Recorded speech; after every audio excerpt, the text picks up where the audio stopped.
Komoda Beach, Tsushima Island, November 4th, 1274, 2 in the morning. The darkness on the water is not darkness. It is 900 ships.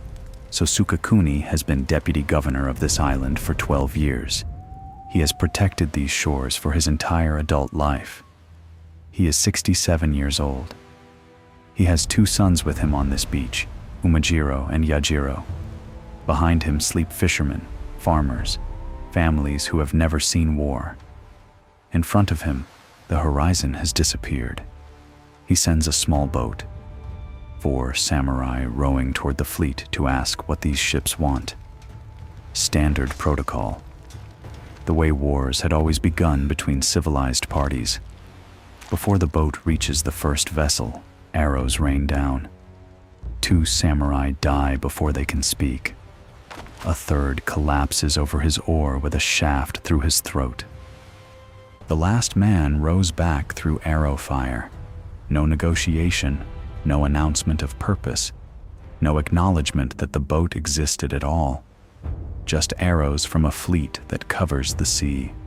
By 2 in the morning, the landing has begun. Now look at the board as it stood in that November. The Mongol Empire in 1274 controls 12 million square miles, from Poland to Korea, from Siberia to Syria, 1/4 of all the land on Earth, under the authority of a single dynasty. It is the largest contiguous land empire in human history, and it is still expanding. Kublai Khan, grandson of Genghis, sits in Beijing having conquered China, having absorbed Korea as a vassal state, having dispatched envoys to every remaining independent power in Asia with a simple message: submit or be corrected. Japan received the message in 1266, then again in 1268, then in 1271. Japan's response was silence, then hostility, then the physical removal of the envoys under armed escort. One diplomat named Zhao Liangbi waited 2 years for an audience that never came. When he returned to China in 1273, he reportedly told Kublai the Japanese were not worth conquering. Kublai disagreed. Silence demanded correction.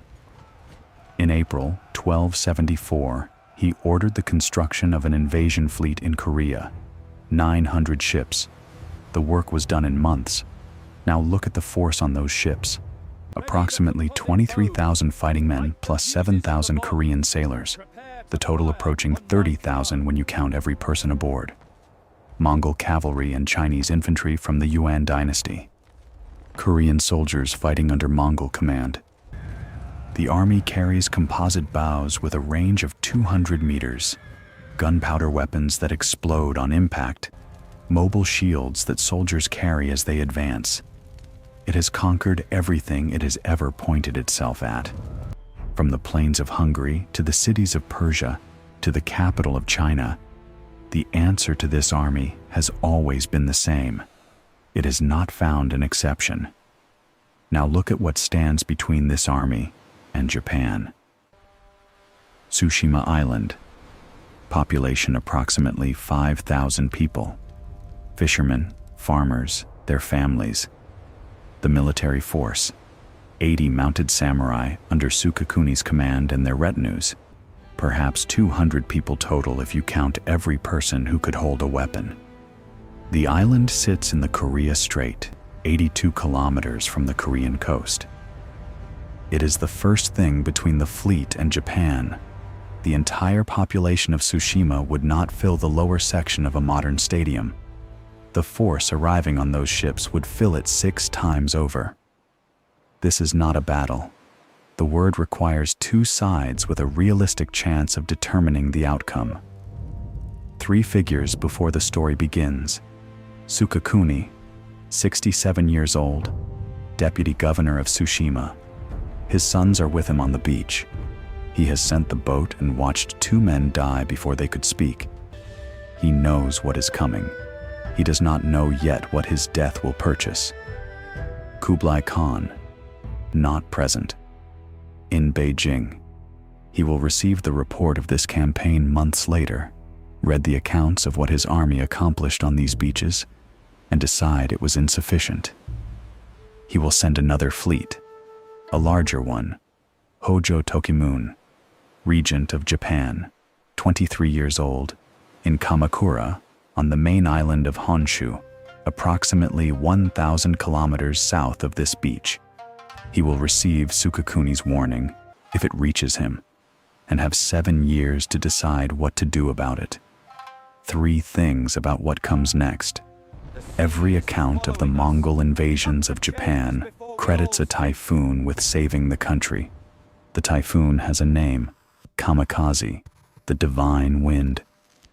The historians who have spent careers on this question have concluded the typhoon was real in 1281 and largely invented in 1274. The question is, what actually stopped the Mongols, and whether the answer matters more now than it did then. The Mongols, who landed at Komoda Beach, brought something that 80 samurai had never encountered: coordinated volley fire, mobile shields, gunpowder weapons that exploded on impact. The samurai had trained their entire lives for individual combat. They were facing a military system that had no interest in individual combat. The question is not why they lost. The question is why they charged anyway, and what that charge bought. In 1944, the Japanese military named its suicide pilot program after the storm that saved Japan in 1281. 4,700 men flew planes into American ships, believing they were invoking a divine protection that had worked before. The program did not save Japan. Japan lost the war. The question is, how a story about a beach in 1274 became the justification for 4,700 deaths 7 centuries later, and who decided the story meant what they said it meant. Before the first boats hit the sand, a fire broke out at the Hachiman shrine near the beach. The priests interpreted it as an omen. Sukekuni interpreted it as a warning. He was already deploying his 80 samurai along the shore. The warning was real. The question is whether the 80 men on that beach understood what the warning was actually for. To understand what happened on Komoda Beach, you need to understand what the 80 men standing on it had been trained to do. The samurai of 1274 were not primarily swordsmen. That is a later image, a later emphasis, a version of the samurai that belongs to a different century.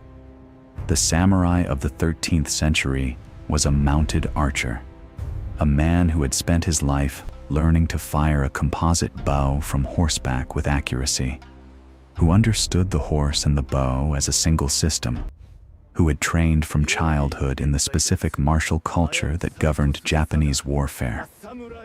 That culture had a protocol. Before combat began, a warrior of standing would ride out and announce himself, his name, his lineage, his notable ancestors. The point was not vanity. It was the establishment of record. A battle was a historical event, and the individuals in it needed to be identified so that their actions could be properly credited or condemned. The challenge would be answered by an opponent of comparable standing. The two would fight. The outcome would be witnessed and recorded. This system had governed Japanese warfare for centuries. It worked because both sides used it. It worked because the enemy was also Japanese, also trained in the same culture, also operating inside the same set of expectations about what war was and how it was conducted. It produced extraordinary fighters, men of genuine skill, genuine courage, and genuine belief that the manner of fighting mattered as much as the outcome. It was a system designed for a world where your enemy was also Japanese. The Mongol army arriving at Komoda Beach was not Japanese.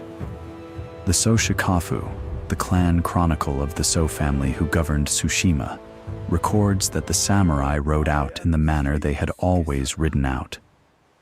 They announced themselves. They were looking for the single combat that their training had prepared them for. The Mongols did not respond with a champion. They responded with coordinated volley fire, entire units releasing arrows together on command, the timing coordinated by drums and gongs, the density of fire designed so that the sky between the ships and the beach was filled simultaneously. Not individual archers picking targets, units responding to signals. The samurai shouted their lineage at a military system that was not listening. This was not a failure of courage. The men on that beach were not cowards, and the record does not suggest they behaved as cowards. This was a collision between two entirely different philosophies of what war was for. The samurai system asked, "Who are you, and are you worthy of my blade?" The Mongol system asked, "Where is the largest concentration of enemy force, and how do I direct the maximum volume of fire at it?" These two questions have no common language. When they met on Komoda Beach, the collision was total and immediate. The Mongols also advanced carrying shields. Personal shields, mobile, carried with the soldier as he moved forward. The Japanese did not fight with personal shields. Their archers fired from fixed positions or from horseback. Seeing infantry advance behind portable cover was something outside the framework entirely, something for which there was no established response in the tradition. Then, the drums changed their pattern. The volley fire shifted, and something else began. The Sō Sukekuni records that some of the Mongol arrows were tipped with poison. A glancing hit that would have been a minor wound in a duel between samurai became a death sentence within hours. The poison did not require precision. It turned every arrow in the sky into a potential killing instrument, regardless of where it landed. The individual combat tradition had produced the men on that beach. It had made them willing to stand in front of 900 ships and look for worthy opponents among the arrivals. What it could not produce was a framework for fighting an enemy who had no interest in the framework. The system was not wrong. The system had worked perfectly for centuries in the world it was built for. The world had just changed on a beach in November, and the system had not yet received the news. The samurai on Komoda Beach were the last generation trained entirely inside the old world. What they learned in the next 12 hours would cost them everything. What Japan learned from what they paid would take 7 years to build. The Mongol army that landed at Komoda Beach had been equipped by an empire that incorporated the military technology of every civilization it had conquered. The Chinese had gunpowder. The Persians had siege engineering. The Koreans had the ships. The composite bow, made from layers of horn, wood, and sinew, had a range of 200 meters and could be fired accurately from horseback at full gallop. The army that arrived at Tsushima was not a Mongol army in any pure sense. It was the distilled military knowledge of half the known world, organized under Mongol command and pointed at Japan. The Japanese had encountered none of it. The arrows came first, not individual arrows from individual archers picking targets. Volleys, entire units releasing together on command, the timing coordinated by drums and gongs, the density of fire calculated so that the space between the fleet and the beach was filled simultaneously. The Sō Sukekuni records that some of those arrows were tipped with poison. A glancing hit that would have been a minor wound in single combat became a death sentence within hours. The poison did not require accuracy. It converted every arrow in the air into a potential killing instrument, regardless of where it struck. The Mongols advanced carrying mobile shields, personal shields, carried with the soldier as he moved forward across open ground. The Japanese had no doctrine for this. Their archers fired from fixed positions or from horseback. Seeing infantry advance behind portable cover was something the samurai training system had no established response to. The shield was not in the framework. The framework did not know what to do with it. Then came the sound. Multiple Japanese sources from the period describe it the same way, as thunder, as lightning, as something that shook the earth and the sky simultaneously. The Nihon Kokujokushi, written around 1300, calls them fire tubes.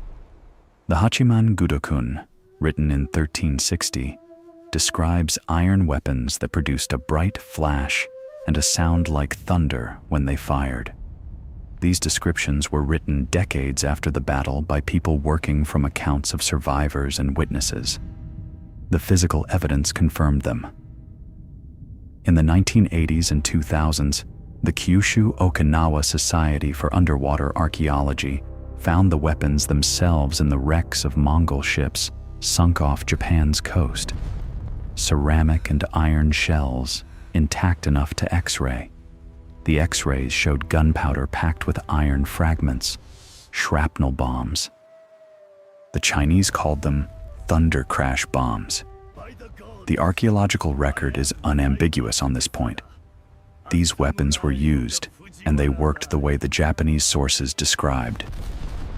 Imagine being a mounted samurai who has never heard an explosion. You have trained your entire life inside a system that defines courage as the willingness to face a worthy opponent at close range, to announce yourself, to fight and be witnessed. You understand warfare as a contest between individuals whose skill and character determine the outcome.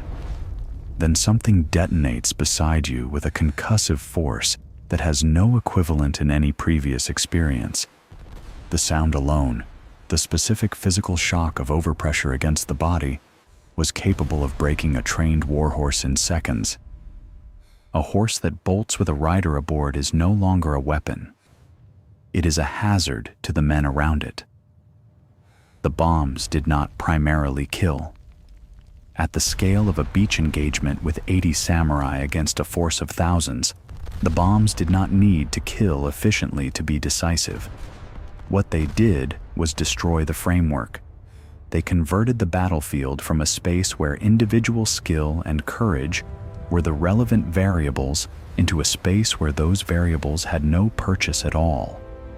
A man who has trained his entire life to face an opponent worthy of him cannot apply that training to a sound that shakes the ground. The technology broke the system before the swords could be drawn. In 1944, the Japanese military named its suicide pilot program after the storm that would come 7 years after this beach. 4,700 young men died in it. The connection between that program and this beach is a long one, and it runs through a word that did not yet exist on the morning of November 4th, 1274. The word was forming. It would take time to arrive. Violet, move on. Komoda Beach, before the sun rises, after the boat has returned with its dead. Sukekuni is standing on the beach watching 900 ships. Take this slowly. The fires in the Mongol fleet are visible on the water. Cooking fires, signal fires, the particular illumination of 30,000 people preparing to move. The fleet is so large that the darkness between the ships is not visible from the beach. The horizon, which has always been horizon, is now ships. It has been ships since before midnight. It will be ships until the landing is complete and the beach has been taken and whatever comes after the beach has begun. He is 67 years old. He has been the protector of this island for 12 years. He knows every beach on Tsushima, every path through its mountainous interior, every fishing village in every bay. He knows where the farms are and where the forest thickens, and how long it takes a rider to reach the southern tip of the island from the northern shore. He knows his island the way that only a man who has governed a small place for a long time knows it. which is to say, completely, in the specific way that love and duty produce when they occupy the same ground for long enough. He knows that what is on the water cannot be stopped by what is on the beach. The boat has returned. 2 men dead before they could speak, one dying over his oar, the others with arrows still in them from the water. He has the information he came to the beach to obtain. The fleet is hostile. There will be no negotiation. There will be no announcement of terms, no civilized exchange of the kind that Japanese warfare had always begun with. The ships are not stopping. The ships have never been considering stopping. He has already sent riders south. The message is traveling to Dazaifu, to the administrative center that can relay it to Kamakura, to Hojo Tokamune, 23 years old and 1,000 kilometers away. They are here, they are landing. Send word, prepare. The message is traveling as fast as horses can carry it through November darkness on a mountainous island with roads built for fishermen and farmers rather than cavalry. The message needs time. The Sō Sukekuni does not record what Sukekuni thought on this beach. It records what he did. He deployed his 80 mounted samurai along the shoreline. He organized them for cavalry engagement, the kind of combat they had trained for their entire lives. He did not send them into the forest. He did not preserve them for a longer campaign on more favorable ground. He did not use the mountainous interior of the island, which would have been defensible and would have kept his men alive for days or weeks rather than hours. He put them on the beach in front of the fleet. This requires a specific kind of understanding. Sukekuni is not fighting to hold the beach. The beach cannot be held by 80 men against 30,000, and he knows this with the same certainty. He knows the paths through the interior and the location of every fishing village on his island. Holding the beach is not available. What is available is time.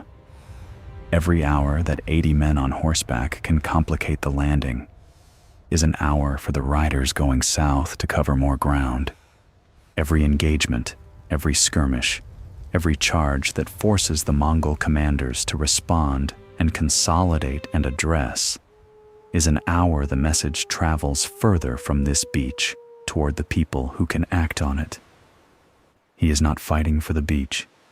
He is fighting for the warning. His sons are with him. Umajiro, Yajiro. Their names are in the chronicle because the chronicle was written by their family long afterward, and the family needed their names to be in it. They are standing on this beach in the dark with their father, watching the same fires on the water, understanding the same mathematics of what is coming and what can be done about it. The fires on the water are the closest thing to dawn that this morning will produce before the actual dawn. He is looking at them. He is 67 years old. He has been a protector of these shores for 12 years. The role has not changed in 12 years. The shores have not changed. What is on the water has changed everything, and he is standing at the exact point where the change arrives. The sources do not record a speech. They do not record a final instruction to his sons, or a prayer to the Hachiman shrine whose fire burned earlier, as an omen or a warning, or simply as a shrine fire in November. They record the deployment. They record the names of the men. They record what happened after. Behind him, the villages are still sleeping. The fishermen who pull their living from the Korea Strait, the farmers who work the narrow arable land between the mountains, the families who have never seen war and will see it before the sun rises, are sleeping in the dark behind the 80 men on the beach. He is looking at the water. He does not speak. The boats hit the sand. The Mongols landed at multiple points simultaneously, north, south, and the strait between Tsushima's two main islands. This was standard Mongol doctrine: divide the defender's attention, prevent concentration of force, establish multiple beachheads before the defense can organize a response to any single one. The 80 samurai on Komoda Beach were not facing the entire army. They were facing the portion assigned to this sector, while the rest of the fleet was landing everywhere else at the same time. The island had no way to concentrate what little it had. The doctrine had accounted for this. The samurai rode out. The Sō Sukekuni records the name of one of them, Saito Sukesada. He killed 25 Mongol soldiers in individual combat on the beach at Komoda. The Sō Sukekuni is the clan chronicle of the Sō family, written by the people who governed this island, or by their direct descendants who heard the accounts from witnesses. It records the number as 25, not approximately 25, not many, or countless, or more than any man should have faced. 25. When a clan chronicle records a specific number for a specific man in a specific engagement, that is not an estimate. That is a family recording what it needed history to know. His sword broke. He was struck by a stone from a Mongol catapult. He was hit by 3 arrows through the chest. 25 men. In a force of 30,000.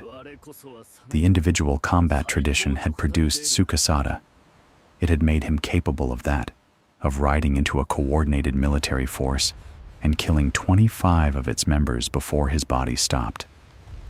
The same tradition had no answer for the volley fire that killed him, no doctrine for the mobile shields, no framework for an enemy that directed group fire at a single target without consideration for the target's name or lineage or worthiness as an opponent. The system was not wrong. Sukesada was not inadequate. The world the system was built for had ceased to exist at the moment the first Mongol arrow landed before the negotiating boat could reach the fleet. Both things are true simultaneously. One of them got Sukesada killed. By afternoon, the Mongols had established multiple beachheads across the island. The defenders were being pressed from directions that made coordinated response impossible. The bombs were landing. Horses were breaking. The poison arrows were doing their slow work on men who had taken hits they would have survived in any previous engagement. Sukekuni organized one final cavalry charge. Nightfall. 80 mounted samurai. Everything that remained. A force that outnumbered them by ratios that made the outcome a formality from the moment the order was given. The charge lasted as long as it lasted and bought the hours it bought, and the warning was already riding south. Hojo Tokamune, the 23-year-old regent in Kamakura, received the intelligence that the Mongols had landed at Tsushima.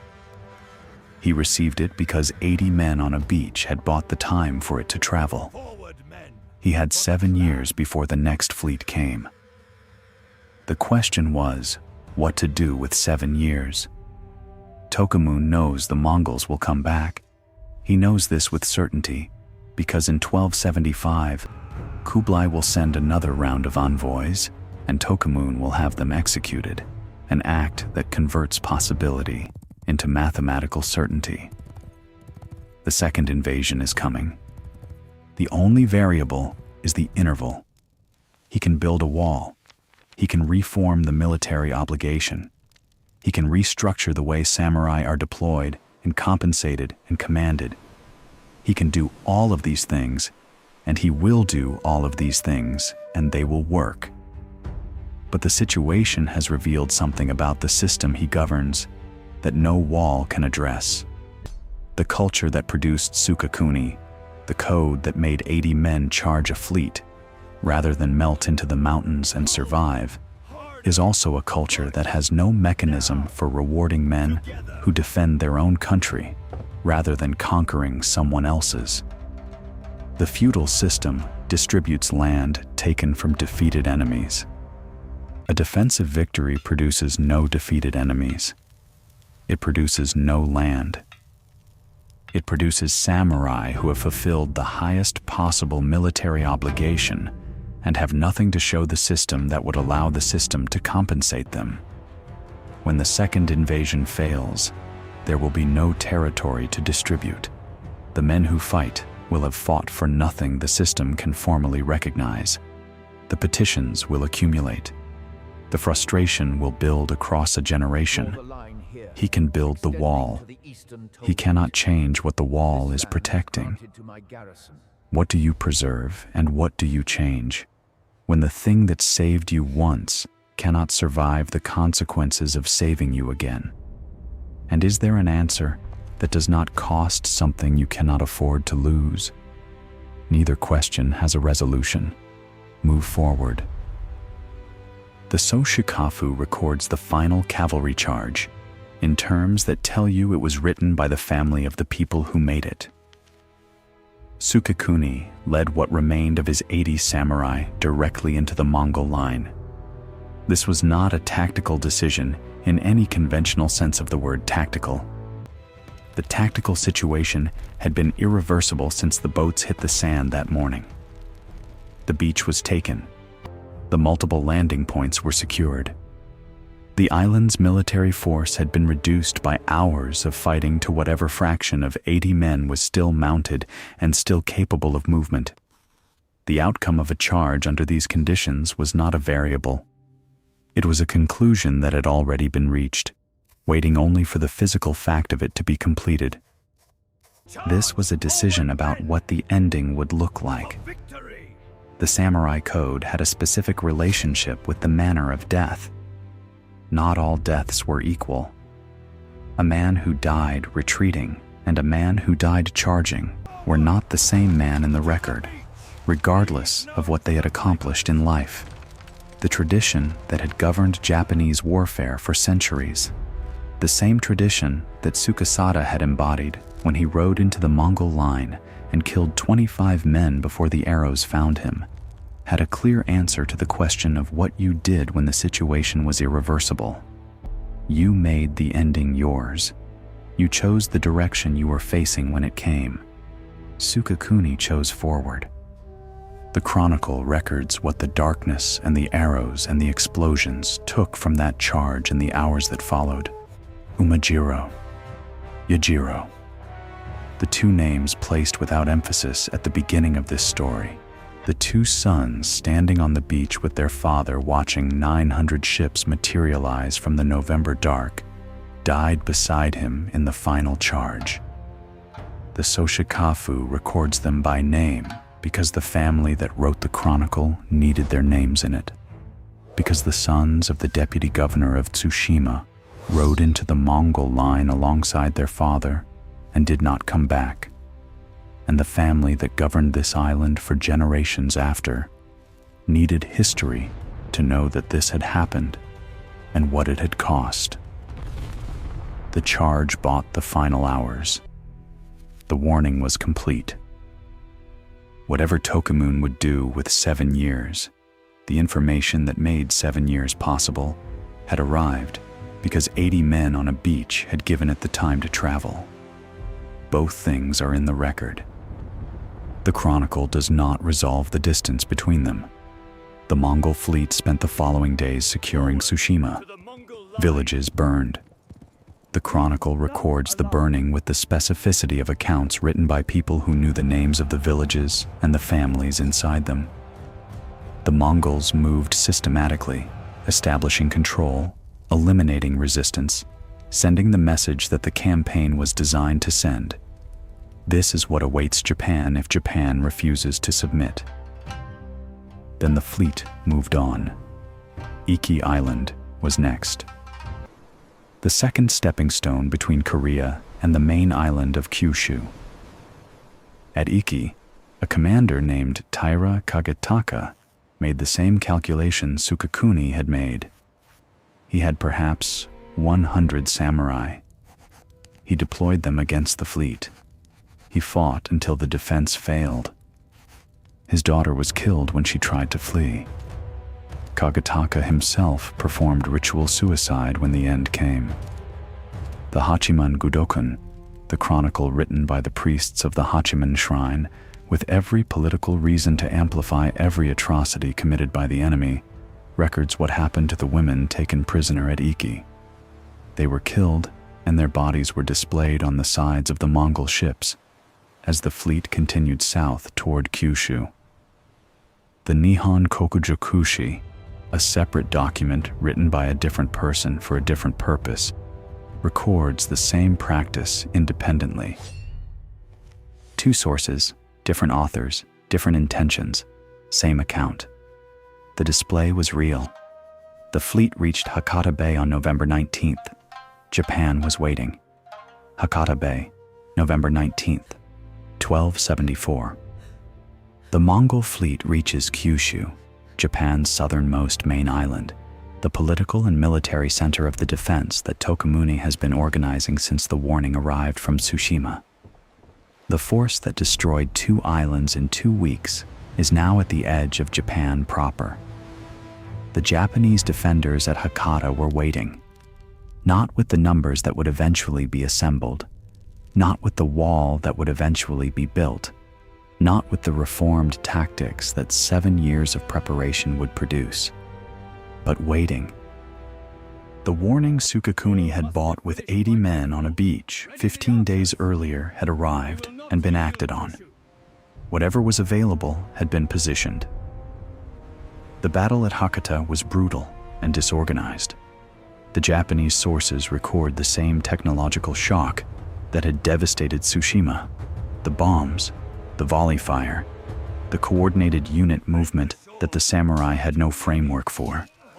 The defenders were pushed back from the beach, back through the town of Hakata, toward the defensive positions at Mizuki further inland.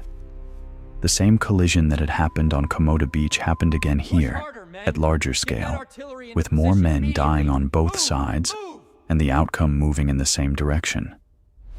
Then something happened that multiple sources record with particular attention. A Mongol commander named Liu Fuxiang was struck in the face by an arrow. The arrow was fired by the Japanese commander, Shoni Kagesuke. The wound was serious. Liu was removed from the field and taken back to the ships. His removal created a specific gap in the Mongol command structure at a specific moment in the battle, and the senior commanders who remained convened that night to assess where the campaign stood. The assessment, as reconstructed from the sources available, went something like this. The army had been fighting continuously since Tsushima. The explosive shells, the thunder crash bombs that had broken samurai formations and panicked horses, had been depleted through weeks of engagement. The Japanese defenders, despite being pushed back, had not broken. They had retreated in order, maintained cohesion, and continued to present a fighting force rather than a routed one. And the night was coming, which meant the possibility of Japanese counterattack in darkness. Individual samurai moving through ground, they knew against an army that did not know it. The decision was made to return to the ships for the night and resume in the morning. In the morning, the fleet was gone. The Japanese sources record this with what can only be described as bewildered relief. A courtier's diary from the period, the Nikki of Kadanokoji Kananaka, notes a sudden reverse wind from the east that pushed the fleet away from the coast. The Yuan Shi, the official Mongol chronicle compiled by the Ming dynasty roughly a century later, records that a great storm arose. Thomas Conlin, the Princeton historian who is the current leading English language authority on this period, argues that the wind was likely a modest directional shift rather than a typhoon, and that the Mongol sources used the weather as a convenient explanation for a withdrawal that had already been decided on military grounds. What the sources agree on is the fact of the departure. The fleet left, Approximately 200 ships did not make the crossing back to Korea. The rest withdrew. The Mongols had been pushing south for 15 days, from Tsushima to Iki to Hakata Bay, and had reached the edge of Japan proper. They had demonstrated everything their military system was capable of. They had also found the ceiling of what was possible without the shells they had used up, and with a commander wounded and a force that had been campaigning continuously since the Korean coast. Japan was not saved. Japan was warned, and the warning had been tested, and the test had revealed exactly what the defense needed to address before the next time. Tokumun had his information. He had seen what the Mongol army could do, and what it could not do, and what it needed, and where it ran out of what it needed. He had seen the bombs and the volley fire and the coordinated landings and the mobile shields. He had seen Japanese cavalry pushed back by infantry and Japanese individual combat tradition encounter a system that did not participate in it. He had 7 years. Japan was not saved. It was warned. Tokumun built a wall. The Genko Borui, the stone defensive wall along the shores of Hakata Bay, stretched approximately 19 kilometers along the coastline, height between 2 and 2.8 meters. The outer face steep to prevent climbing. The inner face sloped so that samurai cavalry could ride up and fire down at men attempting to scale it from the beach. The wall went up beginning in 1276 and was substantially complete before 1281. Archaeologists confirmed it in the 20th century. Parts of it still exist. The wall was the most visible part of the preparation. It was not the only part. Tokumun restructured the military obligation across Kyushu. He established a system of rotating garrison duty that kept trained fighters on the coast year-round, rather than assembling them only when a threat materialized. He authorized a new kind of naval warfare, small fast boats that could approach larger vessels at night and attack them directly. A tactic the samurai of 1274 had not used, and the samurai of 1281 would use to devastating and relentless effect. Men who had spent generations perfecting individual mounted archery learned to board enemy ships in the dark using grappling hooks and lowered masts as boarding bridges. The tradition adapted. Not completely, not without resistance, but enough. He also executed the next round of Mongol envoys. In 1275, Kublai sent 5 ambassadors to Japan. Tokumun had them beheaded at Kamakura. In 1279, Kublai sent more. Tokumun had them beheaded at Hakata, on the shore of the bay where the first invasion had ended. The message was specific and deliberate. There would be no submission. There would be no negotiation. The second invasion was a certainty, and Tokumun was using the interval to make certain it failed. The second invasion arrived in the summer of 1281. 2 armies this time, 40,000 from Korea and approximately 100,000 from southern China, the largest force ever assembled against Japan and one of the largest amphibious operations in medieval history. The wall stopped them cold. Every landing attempt along Hakata Bay failed. The Mongol force had no choice but to anchor offshore and wait for an opportunity that the wall had been specifically designed to prevent them from finding. For weeks, the anchored fleet was harassed every night by small Japanese boats. The samurai who had been trained since childhood to announce themselves before individual combat had learned to approach enemy ships in darkness without announcing anything. They used the technique of dropping a mast forward as a bridge onto the enemy deck, crossing under arrow fire, and fighting in the confined space of a ship at night where the length and sharpness of a Japanese blade made the difference.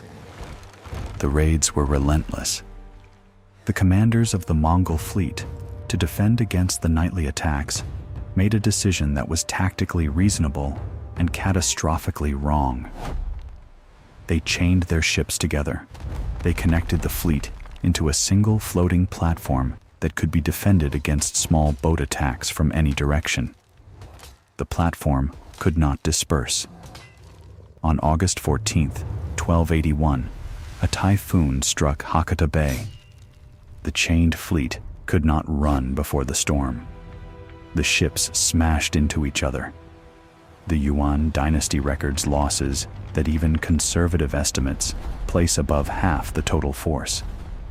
The survivors who reached shore were killed by the samurai waiting on the beach. The second invasion was over. The wall had worked. The night raids had worked. The preparation that Sukekuni's death had purchased the time to build had worked. And then the storm had arrived and destroyed what the preparation had trapped. Japan had survived the largest invasion force ever assembled against it. The Kamakura shogunate could not pay the men who had saved it. Defensive warfare produces no conquered territory. Conquered territory is what the feudal system distributed as reward for military service. The samurai who had fought at Hakata Bay, who had built the wall and conducted the night raids and stood on the beach when the storm survivors came ashore, had performed the most important military service in Japanese history. The system had no mechanism to compensate them for it. Petitions accumulated in Kamakura across the years that followed. The warrior Takazaki Suenaga commissioned an illustrated scroll specifically to document his own service and petition for reward. The Moko Shurai Ekotoba, the Mongol invasion scrolls, survives because one man needed to prove what he had done and could not get anyone to formally acknowledge it. The individual combat tradition that had produced Sukekuni, that had produced Sukesada with his 25 kills and his broken sword, had no mechanism for this situation. It had been designed for wars where the winner took the loser's land. Japan had won. There was no loser's land. The Tachi swords that had broken against Mongol armor in 1274 had been reforged into something new by smiths who had studied the failures and corrected them. The blades that emerged were shorter, differently curved, differently tempered. They cut through boiled leather armor without breaking. The swords adapted. The reward system did not. In the temples around Hakata Bay, the priests who had been praying for the repulsion of the foreign army began describing what the storm had meant. The word they reached for was not yet fixed, but the concept was forming. The wind had been divine. The victory had been protected. Japan was the land of the gods, and the gods had intervened. The word kamikaze was not yet the word, but it was becoming it. The storm of 1281 was real. It was a typhoon, a genuine meteorological event of sufficient force to destroy a fleet at anchor. This is not disputed. The physical evidence is in the wrecks at Takashima, where underwater archaeologists found the remains of ships that had been smashed against each other and against the seafloor with the specific violence of storm damage rather than battle damage.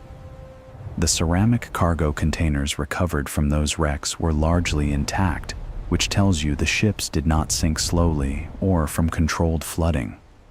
They were destroyed quickly, from outside, by something that hit everything at once.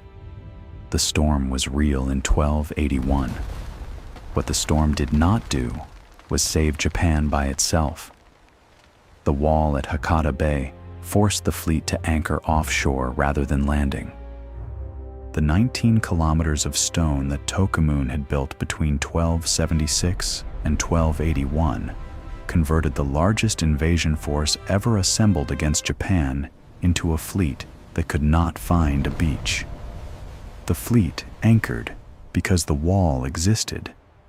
The fleet remained anchored for weeks because the wall continued to exist, and the Japanese defenders continued to hold it. The nightly raids by small Japanese boats forced the Mongol commanders to chain their ships together as a defensive measure. The ships were chained together when the storm arrived. The storm destroyed what the wall and the raids had trapped. Remove the wall and the fleet lands.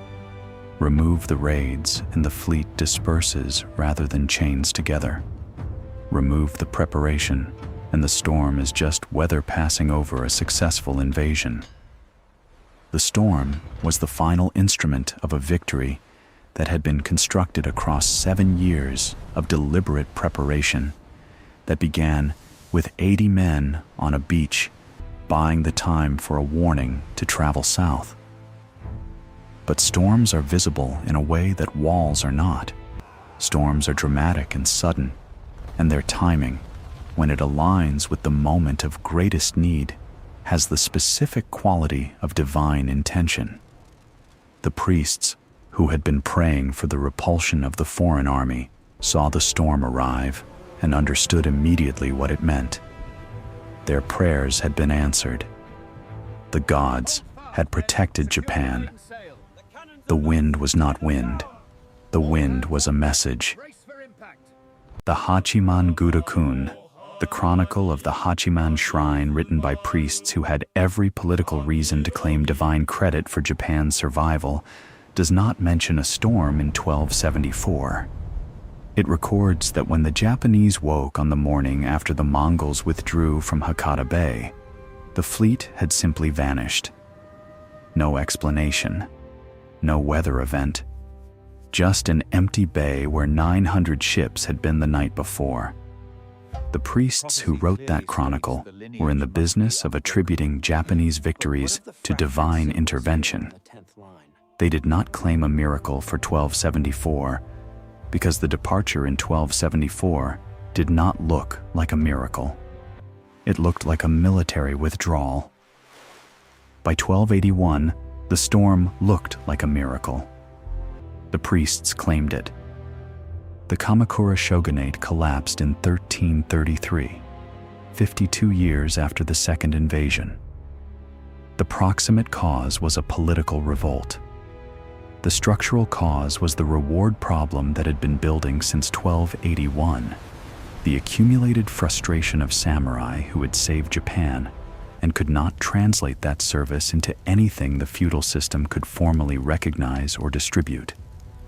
The petitions that had been arriving in Kamakura for 50 years had eroded the loyalty that the shogunate depended on, the institution that Sukekuni had died to protect, that Tokimune had spent his regency defending, that the men who built the wall and conducted the night raids had preserved, could not survive the consequences of its own survival.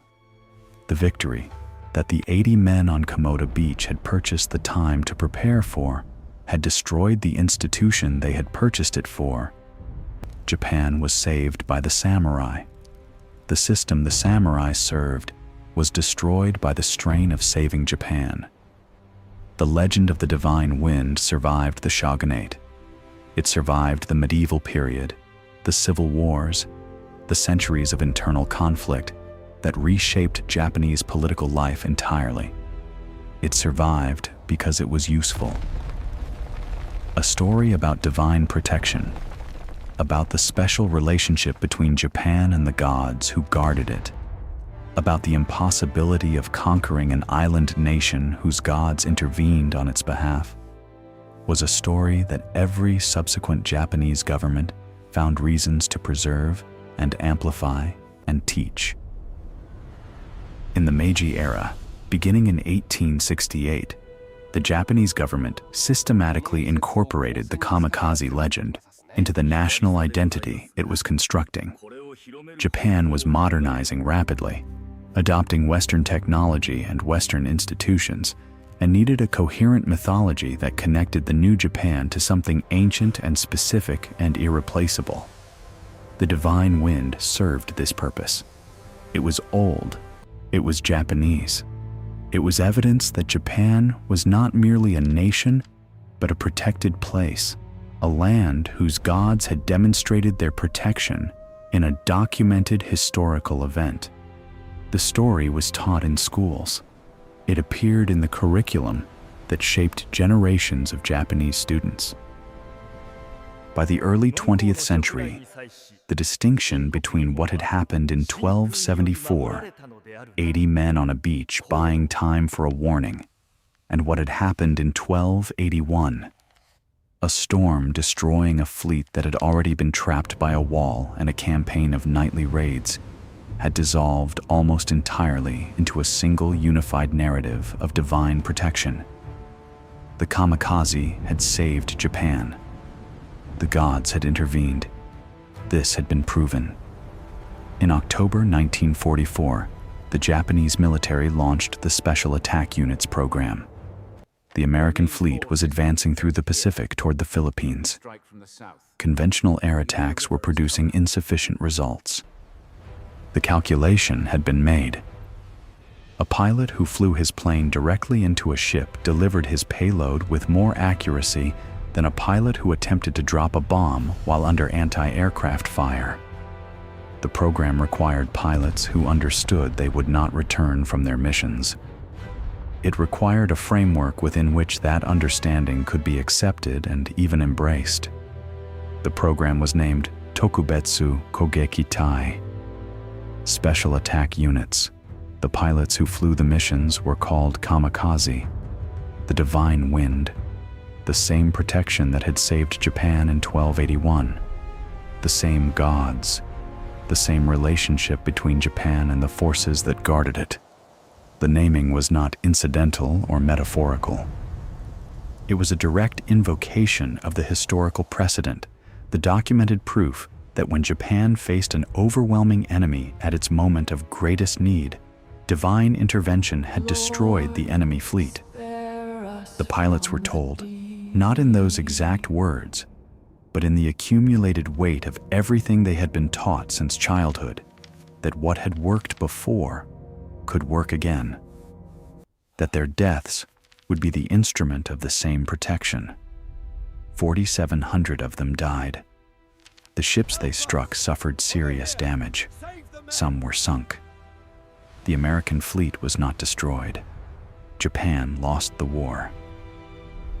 The story that began on Komoda Beach in November 1274, the story of 80 men who charged a fleet of 30,000 so that a warning could travel south, had traveled through 7 centuries and arrived in the cockpits of 4,700 young men who had been told that divine protection was a historical fact and that invoking it correctly required dying inside it.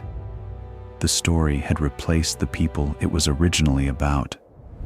Sukekuni and his sons, Sukesada with his 25 kills and his broken sword, the unnamed farmers and fishermen whose villages burned while the Mongols secured the island, the men who built the wall and rowed the small boats into the anchored fleet in the dark, had been replaced by weather. And the weather had been named and sanctified and taught as theology and used to send young men to die in plains. The men who died on Komoda Beach saved Japan. The story told about what saved Japan eventually killed 4,700 people who had nothing to do with Komoda Beach and no way to ask whether the story was true. One question for the comments: if the story of the divine wind had never been systematically taught, if the Kamikaze had remained a weather event rather than a theological precedent, does Japan fight the Pacific War differently in 1944? Tell us what you think. We read every comment on this channel. And if you want to be here the next time a story like this surfaces from somewhere it was nearly lost, subscribe. We will not let the silence win. There is one more thing. 3 questions were asked at the beginning of this story. They have answers now, or as close to answers as the chronicles and the archaeology allow. The first: what actually stopped the Mongols? In 1274, the preparation that Sukekuni's death made possible, the warning that reached Tokumune in time to build the wall, reform the tactics, train the men who would conduct the night raids. The departure from Hakata Bay in November 1274 was a military withdrawal, not a miracle. A commander had been wounded. The explosive shells had been depleted. The army had been campaigning for weeks, and the night was coming with its specific dangers. The Mongols made a rational decision to return to the ships and resume in the morning. In the morning, a wind pushed the fleet away from the coast. The withdrawal became a departure. Japan had not been saved. It had been given time. In 1281, the wall forced the fleet to anchor. The night raids forced the fleet to chain together. The storm destroyed what the wall and the raids had trapped.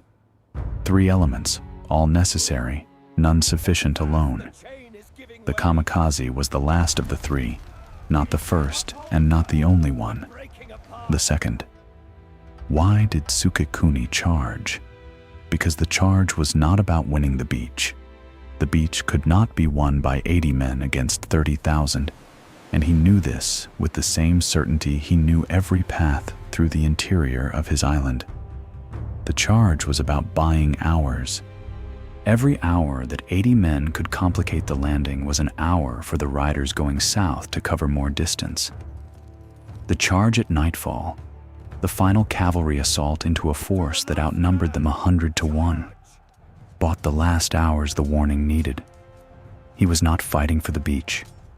He was fighting for the time.